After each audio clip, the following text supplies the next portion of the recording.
Ako, tila desperado na po. Ito hong mga natumbok ni Senator Rodante Marcoleta at ganyan din po ng testimonya ni dating Sergeant Orly Gutesa at na kung saan ay ngayon na-kumpirma at talagang na-monitor po mismo ng kampo ni Senator Marcoleta na grabe po yung pagkapakalat ng mga fake news at upang sirain, wasakin yung kredibilidad ni Sergeant Gutesa at maging si Senator Marcoleta at ipinipilit na tila siya po ay itong si Gutesa ay pinilit lamang at binayaran di umano ni Marcoleta at ni dating Congressman Mike Defensor. So sa ngayon ay talagang grabe ho yung napakalawak daw po ng pagpapakalat ng fake news. At may mga ginagamit na kunwari na ito pong si Gutesa ay nagsalita na kung saan ay umamin na siya po ay pinilit lang daw ni Senador Marcoleta at Mike Defensor na magsalita laban po dito po sa mga natutukoy ho. Siyempre si dating Speaker Martin Romualdez at gayon din po itong si Zaldico, mga kababayan. Pero maliwanag naman ho, no? At yung mga pahayag ni Sergeant Gutesa ay tumutugma sa testimonya ho, di ba, ni Henry Alcantara at Bryce Hernandez, na kung saan ay yung bahay ni Zaldico diyan po sa Valle Verde, diyan po, no, iniipon yung pera tapos dinideliver sa condo unit ni Zaldico diyan po sa BGC. So nagtutugma ho, mga kababayan, pero hindi ko alam bakit ho ganon. At parang sabi nga ni Senator Marcoleta, nababago po yung direksyon diyan po sa Senado. Ano ba talaga ang layunin dito ng mga senador? Diba? Halukayin at alamin ang katotohanan, higit sa lahat ay managot yung mga taong nasa likod, lalo na yung mga malalaki, no, na nasa likod nitong malawakang korupsyon sa ating bansa.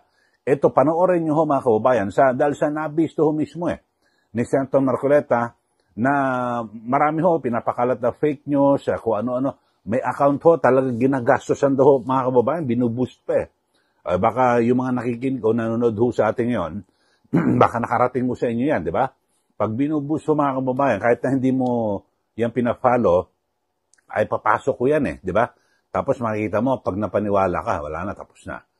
Ang target daw ho, 1 million ito, panoorin nyo ho, mga kababayan, mismo si Senator Marcoleta ang nagkwento patungkol ho dito sa kanyang mga nabunyag. At ipakikita ho rin natin, pinakita niya mismo yung mga kung ano-ano mga binabanggit doon na paninira at para wasakin yung kredibilidad ni Sergeant Gutesa at idinadama ito po si Senator Marcoleta at maging si Mike Defensor. Ito, panoorin ho ninyo, mga kababayan.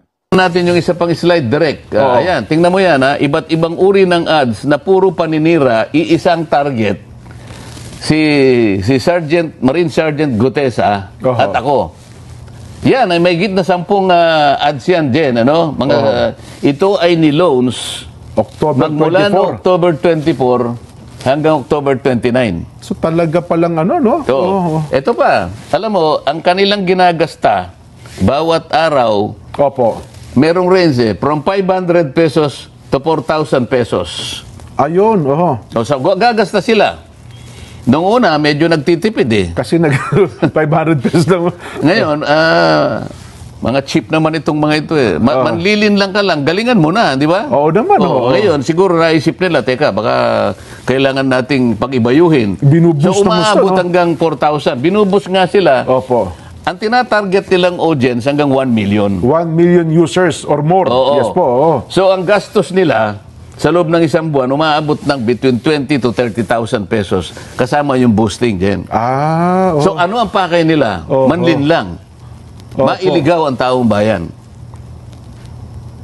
So ang gastos ay ganun karami para sa ganun patakbuhin yung kanilang mga ads. So kung mga ganun, times 10 kasi mga 10 pala, iba't ibang lugar saan, no? Ibuboost nilang lahat. Malak kahit pa paano. So, gumagasta sila talaga. So, sa uling slide, pakita natin para makita natin. Itong mga slides na to, Jen, makikita mo, pinamonitor ko yan magmula ng January 2025. Opo. Mga post ito, Jen, na puro papuri sa administrasyon. Pero same page po. Same page. Same page. Oh. Yan ay puro papuri sa administrasyon. Ngayon ang kabalintunaan dito, kung ang administrasyon gusto niyang malinis ang skandal na ginawa ng flood control, Opo. bakit ngayon nag-sip sila dun sa paninira? Character assassination na nangyayari.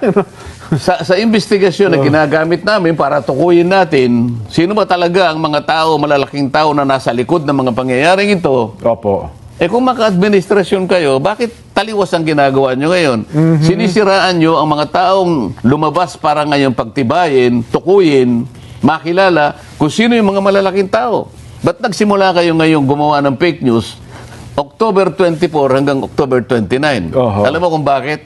Opo, bakit po? Sapagkat merong nagbabanta na itutuloy ang Blue Ribbon Committee itong Nobyembre. November 14 daw po, Sen. Ang November schedule. nga. November 14 ngayon, tamang-tama lang nasirain si Gutesa. Akala nila ngayon. Kapag pinatawag si Gutesa ngayon, sirang-sira na siya. Akala ngayon ng tao, wala na yan. Discredited na yan. Yun ang kanilang objective. Yun pala. Yun ang kanilang objective ngayon. Ngaya lang, medyo mahirapan sila ngayon sapagkat unang-una, ang mga taong bayan ngayon, nalalaman na nila ang pinatutunguhan nila. Yan ang sinasabi natin dyan. Ayun pala, di natapos tayo ngayon dun sa pangalawa, no? Di ba? Yung undermining the whistleblower. The whistleblower, opo. Pagkatapos gagawa sila ng pangatlo. Gagamitin nila yung Blue Ribbon na parang shield. Parang pang takip din. Di ba? Medyo, ano yan, Sen, ha? Hindi ba marami ng pronouncements yung mga opisyalis ng Blue Ribbon na si Gutesa fraudulent ang ano nito, di ba, ganyan-ganyan. So, pagdating niya sa, wala na sigurong, akala nila, wala nang maniniwala. Pati kayo, dinidiscredit din. Pati ako ngayon, dinidiscredit. So, ano ngayon ang patutunguhan ng ano na yan? Papalihis na. Papalihis na. So, palagi ko sinasabi, kung tayo po'y para sa bansa, kung tayo po'y para sa kapakanan ng taong bayan, sapagkat ang ginawa nila ay pandarambong sa kaban ng bayan, ayaw nyo ba na makilala natin kung sino yung malalaking taong nagpasimula niyan at siya yung talagang, kumbaga ay sila yung nagpasasa sa pera ng bayan. Walang natira sa mga pobreng Pilipino. Nagagalit ang Pilipino. Ngayon, ang gusto nila, hindi matukoy yung mga yun. Kung ang layunin natin ay isa, makita natin kung sino talaga yung mga tao sa likod ng mga yan, bakit hindi natin gamitin ang Blue Ribbon sa iisang direksyon? Bakit tayo nag-aaway-aaway? Ba't kinakailangan yung manira ng tao? Tumestigo si Gutesa. Hindi sa kanya sariling kapakanan. Sabi nga natin dyan, nung nakaraan, Gutesa has nothing to gain. Walang mapapakinabang. Gutesa has everything to lose. Yes. Di ba? Pati safety niya, pamilya Pero niya. ngayon, pati notaryo, akala mo, siyang may kasalanan. Big deal yung notaryo eh. Ang totoo niyan siya nga yung biktima rito eh. Nagpanotaryo lang ang tao eh. Siya ngayon pa yung sinisi. Kung iba-iba yan, Sen, mukhang hinahabol na ngayon yung nagnotaryo dyan. Hindi ba may sinasabi na ididemanda raw siya ng paano siya magiging... Paano siya magkakaroon ng kasalanan na perjury? Umarap nga siya sa Blue Ribbon Committee. Ibang usapan pa yun eh. Sumumpa ako sa harap ninyo. Pinagtatanong ninyo ako. Pagkatapos, igigisa ninyo ako dito sa notaryo na kaya ko lang naman ginawa yun sapagkat yun ang sinabi ni Senator Marcoleta, pandagdag sa aking kumpiyansa sa kanya, ipanotaryo mo yan. Dahil hindi ko nga siya kilala eh. So, siya ngayon ang biktima, siya ngayon pa yung ginagawa na siya may pakanan yan at ngayon itong ginawa nila ngayon na pinilit daw namin ni Mike Defensor. Isip-isipin mong gagawin ng mga tao ito. At meron pang, isingit ko lang siya, dagdag ko, meron pang mga ilan ngayon, mga abogado nagsasalita na pati daw yung senador, ayaw pang tukuyin yung pangalan niya na nasa likod ni Gutesa ay maaari din mapanagutin. Isip-isipin mo. Mga abogado ito siya na nagsasalita. Mga abogado? Mga abogado rin po eh. Nakakaawa naman yung mga abogado. Yun po ang sinasabi nila. Kasi nga, kung papapaniwalaan nilang tao na pinilit nga namin siya ni Mike Defensor. Yan, yung punto na yan. Hindi ba? Pati ho yung doon sa notaryo daw, kung bahagi daw yun ng parang pagmamali o pagpeke doon sa kanyang affidavit, Eh, may pananagutan din daw kayo doon, Sen. O, paano ngayon? Kung mapatunayan na ang dami mo palang ninitaryo, tingnan mo pare-pareho yung pirma. Yun ang malangkot na katotohanan. Paano pananagutan ito? I-disown niya ngayon lahat yun. O, paano yung nagpanotaryo sa kanya? Baka mami mag-rally sila doon sa ano na yun. Kung gaano ka, kasi naka-book 8 na pala siya. Nasa book 8 na ito eh. Palagay mo na lang na 10,000 na tao na yung nagpanotaryo sa kanya. Nako. Kasi hindi ko alam kung gaano kakapal yung ano niya yung isang libro eh. Yan. Ay, no. Anyway, Sen, tatlo na tayo. Pagkatapos, meron pang shifting narratives. Yung ipinapalit-palit nila. Oho. Di ba? Nag-iiba-iba ng ano. Sabi nila, pwede nating gawing state witness si ganito. Teka muna, ikaw ang pinakamalaki dyan eh. Ikaw pang magiging state witness. Nakikita mo yung ano, nakikita mo yung pattern. Yes po. Mga pattern ito eh. Kapag ito'y pinagsama-sama mo yung pattern na to, maliwanag na maliwanag, ililihis nila. Yan po ang pahayag at ni Senator Marcoleta. Grabe ho, di po ba talagang naglalabasan kasi alam niyo ngayon sa social media ay minsan pag hindi ka naging maingat, di po ba sa iyong pagtingin at pag-intindi sa bawat mga issue na lumalabas, maaring ikaw ay mahulog sa kasinungalingan, di po ba? Ikaw ay mabitag ho ng mga mali at mga fake news na tinatawag, di po ba? So, napaka-importante na pag tinignan nyo, i-ano nyo na lang ho. Sabi natin, i-check nyo ho mabuti, i-double check nyo ho. Kasi yung mga imposible na sasabihin, kasi ito pong halimbawa si Gutesa na sinasabi, biglang lumutang di umano, kunwari, na nagsasalita na, pero hindi naman mismong interview nasa art card lang may mga ganon-ganon kunwari. At kung sakasakali na may lalabas na halimbawa, parang siya po yung nagsasalita. Alam niyo naman ngayon yung AI, pwede na. Yung boses ng mga naikokorek ko, napakarami ho at talagang napakatindi na ho ngayon ng teknolohiya. Pero eto ho mga kababayan, yung aking pananaw ho rito. Kasi parang nalihis na po sa direksyon. Ano ba talaga ang dapat na pagtuunan ng pansin ng ating mga senador, particular dyan po sa Senate Blue Ribbon Committee, di ba? Alamin ang katotohanan at managot yung mga dapat na managot, yung mga nasa likod po nitong flood control project. At siyempre, makagawa po sila ng batas para wag na po maulit yung mga ganyang matinding corruption na nangyari dito po sa ating bansa, di po ba? Sa ngayon, ang nakapagtataka ho mga kababayan, yung nagbigay ho ng, ang sabi nga ho ni Senator Marcoleta na most credible, ito yung kapanipaniwala ng mga testigo na humarap dyan po sa Senado, sa Senate Blue Ribbon Committee, walang iba kundi si Sergeant Orly Gutesa.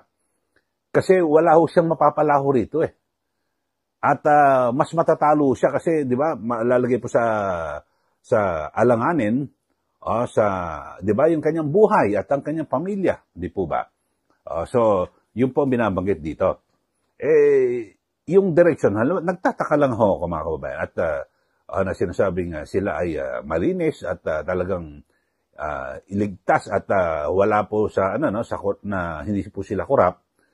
Pero bakit ang tinitira ay itong si Sergeant Gutesa, mga kababayan. At talagang alam ba, discredit ho mga kababayan, matindi ho talaga ang ginagawa kay Gutesa. Halimbawa, dito na lang sa affidavit, sa pagnonotaryo, mga kababayan.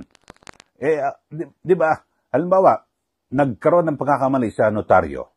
Bakit si Gutesa ang tinitira? Dapat tirahin natin yung abogado. At yun ang imbestigahan, di ba? Yun ho, di ba may kasabihan, don't shoot the messenger. Si Gutesa, siya po ang parang mensahero ng katotohanan na dapat tingnan. Kasi nagtutugma ho, pati yung mga binanggit ho ng mga pangalan, yung sino ba yun? Paul Estrada at Mark Kiksay, yung nagsasalansan ng pera. So nagtutugma po doon po sa mga naunang pahayag ng nina Henry Alcantara at Bryce Fernandez.